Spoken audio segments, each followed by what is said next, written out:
UKLO 1 year masters. No IELTS required up to 5 years visa. High visa success rate. కానీ శ్రీదేవి గారు ఇప్పుడు మామూలుగా ఆ శ్రీదేవి గారి దగ్గర నుంచి ఈ శ్రీదేవి గారి వరకు అందరికీ చేశానని చెప్పేసి అంటున్నారు. మధ్యలో ఎంతో మంది హీరోయిన్స్. కానీ మీరు ఎప్పుడు అనిపించలేదా, అంటే మీరు చాలా బాగున్నారు, మీకు ఎప్పుడు అనిపించలేదా నేను ఇలానే ఎందుకు ఉండాలి, కెమెరా ముందుకు వద్దాము? ఒక నిమిషం, నేను ఇప్పుడు అర్థం తెచ్చుకుంటానండి. ఎందుకు అర్థం ఇప్పుడు దాకా ఆ థాట్ రాలేదండి. కనీసం మా ఆయన కూడా పొగలేదు ఎప్పుడు నన్ను.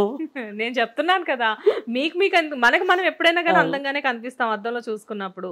మీకు ఎప్పుడు అనిపించలేదా? లేదండి. ఒక హోమ్లీ లుక్, చక్కగా కనబడుతున్నారు.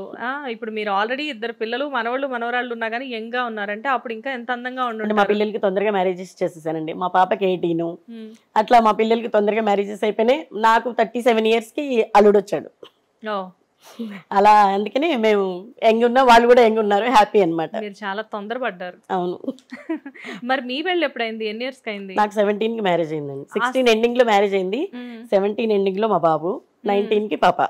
చేసుకుంది లవ్ మ్యారేజ్ అనుకున్నాను. లవ్ మ్యారేజ్ అండి. లవ్ మ్యారేజ్ 17 కి ఎలా చేసుకున్నారు? మినిమం మేజర్ అవ్వాలంటే అప్పుడు ఇవన్నీ తెలియదు కదండి. మళ్ళీ March 9th కి పరిచయం, April 1st కి పెళ్లి చేసుకున్నాం. అంటే ఎన్ని డేస్ లో చేసుకున్నాం చూడండి పెళ్లి కూడా. March 9th కి పరిచయం, April 1st మ్యారేజ్, సేమ్ అదే మంత్ లో. దారుణం అండి. డేస్ చూడండి, దారుణం. 1 month కూడా లవ్ చేసుకోలేదు. ఇదేం లవ్ అండి? మరి రోజు పార్కులు ఎమ్మటి, సినిమాలు ఎమ్మటి తిరగడం ఎందుకులే అని ఇంట్రెస్ట్ ఉంటే పెళ్లి చేసుకుందాం అని చేసేసుకున్నాం అంతే. ఎవరు ప్రపోజ్ చేశారు ఫస్ట్? ఆయనేనండి నన్ను ప్రపోజ్ చేశారు. అవునా? సార్ ఎలా పరిచయం మీకు అసలు? ఆయన మా ఇంటి పక్కనే ఉండేవాళ్ళు, మా ఊర్లో. అలా ఊర్లో పరిచయం. తర్వాత ఇక్కడికి వచ్చిన తర్వాత ఆయన మూవీస్కి వచ్చారు. తర్వాత ఇంకా నేను ఇక్కడికి వచ్చాము ఇండస్ట్రీకి. సో మంచి ఆదర్శవంతమైన జంట అనుకోవచ్చు మిమ్మల్ని. ఎందుకంటే వచ్చిన దగ్గర నుంచి చూస్తున్నాను, పాపం అసలు ఆయన ఏం మాట్లాడట్లేదు, మొత్తం మీరే మాట్లాడతారు, ఆయన కూడా మాట్లాడతారు. అండ్ మీరు ఫస్ట్ ఇండస్ట్రీకి రావడానికి రీజన్ ఎవరు మ్యామ్? అసలు మీకు అంటే మీరు ఫస్ట్ మీ ఊర్లో అంటే ఎక్కడ మీది? జగ్గేపేట అండి, కృష్ణాజీ. సో ఇప్పుడు మీ జగ్గేపేట. సో జగ్గేపేటలో పుట్టి జగ్గేపేట నుంచి హైదరాబాద్ రావడానికి రీజన్ ఏంటి? హైదరాబాద్ రావడానికి రీజన్ అంటే ఆయన వచ్చేసారు. ఆయన ఇక్కడ ఒక సినిమా మొదలెట్టారు, సినిమా చేస్తా ఉన్నారు. సరే అని చెప్పి ఇంకా నేను కూడా వచ్చేస్తానని వచ్చాను. నాకు ముందు నుంచి కొంచెం పిల్లల్ని రెడీ చేయడం అన్నా, జడ్లు వేయడం అన్నా, ఇలాంటివన్నా, ఇంటి పక్కన ఎవరి ఇంట్లో ఫంక్షన్ ఉంటే అందరికంటే ఫస్ట్ నేనే వెళ్ళిపోయేదాన్ని వాళ్ళని రెడీ చేయడానికి. అలా ఇంట్రెస్ట్. సరే అని చెప్పి ఇంకా పార్లర్లో జాయిన్ అవ్వను నేర్చుకోవడానికి. ఆ పార్లర్లో జాయిన్ అప్పుడు శోభ గారని మీకు తెలిసే ఉంటది, హెయిర్ డ్రెస్సర్ నరేష్ గారి ఐడియా ఉన్నారు. ఆ శోభక్క వాళ్ళది పార్లర్ ఉండేది. వాళ్ళ సిస్టర్ మా గురువు పుష్పలత గారని ఇప్పుడు కూడా వస్తూ ఉంటారు. మొన్న మా కోడలికి వడిబియ్యం పోసారు ఆవిడ, నా కూతురు అని చెప్పి. చాలా మంచి ఆవిడ మా గురువు. ఆవిడ దగ్గర పార్లర్లో వర్క్ నేర్చుకున్నాను.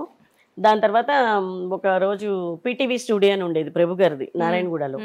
వాళ్ళ దగ్గర ఎవరో మేకప్ మెన్ రాలేదు, ఒక క్విజ్ ప్రోగ్రామ్ జరుగుతుంది, 40 మంది ఆర్టిస్టులు ఉన్నారు, అర్జెంటుగా మేకప్ కావాలని నా పార్లర్కి వచ్చారు, తెలిసిన వాళ్ళు ఒకళ్ళు చెప్పారని. వస్తే అలా వెళ్ళాను.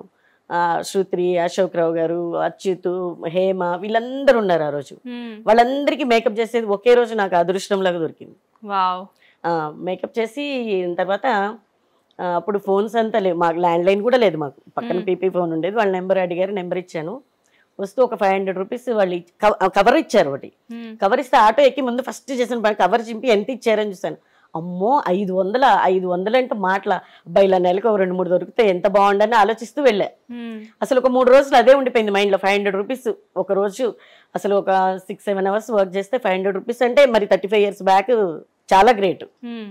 ఇంకా ఆ రోజు అనుకున్నా, అబ్బాయి ఇలా మేకప్స్ చేస్తే బాగుంటుంది కదా, హెయిర్ స్టైల్స్ మేకప్స్ అనుకొని సరే పార్లర్ రన్ చేస్తూ ట్రై చేశాను. ట్రై చేస్తే ఇప్పుడు ఒక సీరియల్కి వచ్చాను. ఇంకా వాళ్ళ త్రూనే ఆ రోజు వర్క్ బాగా చేశానని చెప్పి మళ్ళీ ఒక సీరియల్కి పిలిచారు. ఆ సీరియల్ ప్రేమ్ సాగర్ అని దూరదర్శన్ మేకప్ మెన్, ఆయన ఇప్పుడు కూడా స్టిల్ రన్నింగ్. ఆయన దగ్గర అసిస్టెంట్కి వెళ్ళాను. డబ్బులు అంటే పెద్దగా ఏమి ఇవ్వరు, రోజుకు ఒక 30 రూపాయలు 40 రూపాయలు కన్వీనియన్స్ ఇస్తారు అన్నాడు. డబ్బులు ఇవ్వకపోయినా పర్లేదు, నేను వర్క్ ఇంప్రూవ్ చేసుకోవాలి, నాకు ఇంట్రెస్ట్ వస్తా అన్న. ఒక 1 month చేసిన తర్వాత బాగా చేస్తున్నా అని చెప్పి సరే రోజు 100 రూపాయలు ఇప్పిస్తానులే అన్నారు. డైలీ 100 రూపీస్ అంటే 3000. ఓకే బాగుంది అని. అప్పట్లో డైలీ 100 రూపీస్, 100 రూపీస్ అంటే చాలా ఎక్కువ, చాలా ఎక్కువ. అదే మా హస్బెండ్ కి అప్పుడు 1200 1300 శాలరీ ఫస్ట్. అప్పుడు నాకు 3000 వచ్చింది. ఇంకా అప్పుడు బాగుంది అనుకున్నాను. ఒక రోజు మేకప్ మెన్ బయటకు వెళ్ళారు, మన ప్రదీప్ గారు ఉన్నారు కదా, ఐడియా ఉందిగా ప్రదీప్ గారు. అంతేగా ప్రదీప్. పెళ్లి చూపులు సీరియల్ జరుగుతుంది, మల్లిక గారు కదా హీరోయిన్. మల్లిక గారు, రఘు కొంచెం ఉన్నారు కదా, వాళ్ళు మిస్సెస్ హీరోయిన్ అందులో, కరుణశ్రీ. అయితే ఈయనకి గడ్డం పెట్టాలి, 3 days మాసిపోయిన గడ్డం అంటారు కదా అలా. మేకప్ మెన్ లేడు, అప్పుడు ఫోన్ లేవు, ఎక్కడికి వెళ్ళండి బయటికి వెళ్ళారన్న, మరి గడ్డం అన్నారు, సరే నేను పెడతాను సార్ అన్న. ఒక ఇంట్లో షూట్ జరుగుతుంది, వాళ్ళ దగ్గర టీ పొడి తీసుకొని ఆ టీ పొడితో 3 రోజుల గడ్డం పెట్టాను. వ్యాజ్లైన్ పెట్టేసి ఆ టీ పొడి ఇలా ఇలా ఇలా చేస్తే ఒక 3 days మాసిపోయిన గడ్డల్లా వస్తుంది. అయితే అందరు క్లాప్స్ కొట్టారు. నేను ఎలా వస్తే నాకు టెన్షన్ ఉంది, అందరు క్లాప్స్ కొట్టారు బాగుందని. ఇంకా మేకప్ మెన్ వచ్చాడు 1/2 hour తర్వాత, అరే నీ సీట్ చిరిగిపోయింది, ఇంకా ఉషాని పర్మనెంట్ ఇక్కడ నువ్వు వద్దని చెప్పి ఏడిపించేశారు అందరూ. ఇంకా అలా దాని తర్వాత ఎండమావులు, ఆగమనం సీరియల్స్కి వెళ్ళాను. ఆగమనం కూడా మంజుల నాయుడు, బిందు నాయుడు గారు బాగా సపోర్ట్ చేసేవాళ్ళు. అంటే నాకు వర్క్ బాగా నేర్చుకోవాలి అని ఇంట్రెస్ట్. ఇంకా అట్లా ఎక్కడికైనా ఏదైనా తెలియని అవతల వాళ్ళని అడగడం కానీ, నేర్చుకోవడం కానీ, లేదా వాళ్ళకి ఫ్రీగా వర్క్ చేయడం కానీ అలా చేస్తూ వచ్చేదాన్ని. అసలు ఎలా మొదలైంది, ఎక్కడి నుంచి ఎక్కడికి? అంటే ఒక జగ్గేపేట లాంటి కృష్ణా జిల్లాలో ఒక ఊర్లో పుట్టిన మీరు, అఫ్కోర్స్ జగ్గేపేట అంటే అది మంచి టౌన్ అనుకోండి, టౌన్ అనుకోండి, అప్పుడు ఊరే కదా. ఊరేనా? అంతే కదా. ఓకే. సో అలాంటి ఒక ప్లేస్ లో నుంచి హైదరాబాద్ వచ్చి ఇంత కష్టపడి ఇంతమంది ఆర్టిస్టులతో వర్క్ చేయడం అంటే ఎంత పెద్ద విషయం అది. అంతే, రియల్లీ అది బ్లెస్సింగ్ అనుకోవచ్చేమో మీకు. అంటే దానికి కూడా కారణం ఉంది. నాకు మా ఊరు దగ్గర ముత్యాల అని ఒక ఊరు ఉంది, ఆ కోటలో షూటింగ్స్ జరుగుతుంటాయి అప్పుడప్పుడు. కోటలో జరుగుతుంటాయి. మా మదర్ క్లాస్మేట్ బ్రహ్మం గారు అని ఉన్నారు, ఆయన మంజీరనాథం అని ఒక సినిమా చేశారు, నెలవంక అని ఒక సినిమా చేశారు. ఆ నెలవంక సినిమా, మంజీరనాథం ఇవన్నీ షూటింగ్స్ జరిగేటప్పుడు రోజు సైకిల్ వేసుకుని వెళ్ళిపోయేదాన్ని. మార్నింగ్ టు ఈవినింగ్ అక్కడే ఉండేదాన్ని, షూటింగ్స్ అంతా చూస్తూ ఉండేదాన్ని. ఇంకా వాళ్ళందరినీ చూసి ఇలా చేస్తే బాగుండని. మా ఆంటీ ఒక ఆవిడ ఉన్నారు, అందులో యాక్ట్ చేశారు నెలవంక మూవీలో. ఇంకా అట్లా కొంచెం మనకి ఫీల్డ్ మీద ఇష్టం కూడా ఉంది, కాకపోతే ఇంకా అన్ని కలిసి వచ్చింది. అంటే జనరల్ గా మీకు అంటే మీది పుట్టింది మొత్తం అంతా మీరు జగ్గేపేటే కాబట్టి మీకు ఒక విషయం చెప్తాను. ఆర్టిస్టుని ఏదో ప్రపంచం చాలా పెద్దది అంటారు చూసారా, కానీ ప్రపంచం నిజంగా పెద్దది కాదు.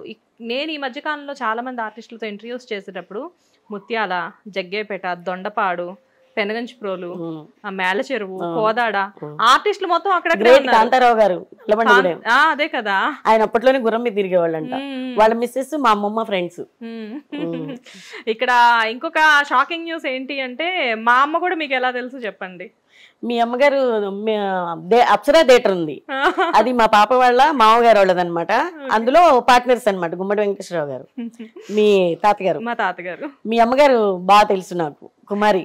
అది కోఇన్సిడెంటల్ గా ఇక్కడికి వచ్చిన తర్వాత ఊరి పేర్లు తెలుసుకోవడం వల్ల మేడము మా మమ్మీ ఇద్దరు ఫ్రెండ్స్ అని చెప్పేసి నాకు ఇక్కడికి వచ్చాక తెలిసింది. మీ అమ్మగారు చాలా అందంగా ఉంటారు, అసలు ఎంత క్యూట్ గా ఉంటారో. మీ అమ్మగారు అంత తెల్లగా ఉన్నారు, మీరు నల్లగా ఉన్నారు. మీ అమ్మగారు ముందు, ఆవిడ అందం ముందు మీరు ఏం కనిపించట్లేదు.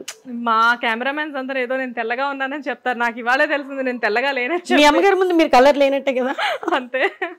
మా అమ్మ, అదే మేము ముగ్గురం ఆడపిల్లలం, కానీ మేము ఏంటికి ఫంక్షన్ కి వెళ్ళినా గానీ మీ అమ్మ ఎవరైనా అమ్మగారు ఉన్నారా? తెల్లగా లేరు, అంతే.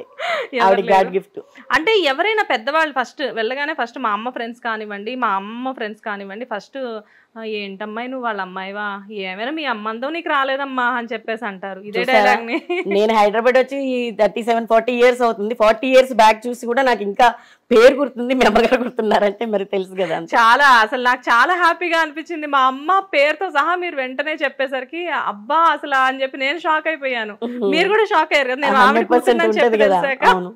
అది ఇది కోఇన్సిడెంటల్, నిజంగా ఇది స్క్రిప్టెడ్ కాదు, ఇది కంప్లీట్ గా కోఇన్సిడెంటల్. ఓకే.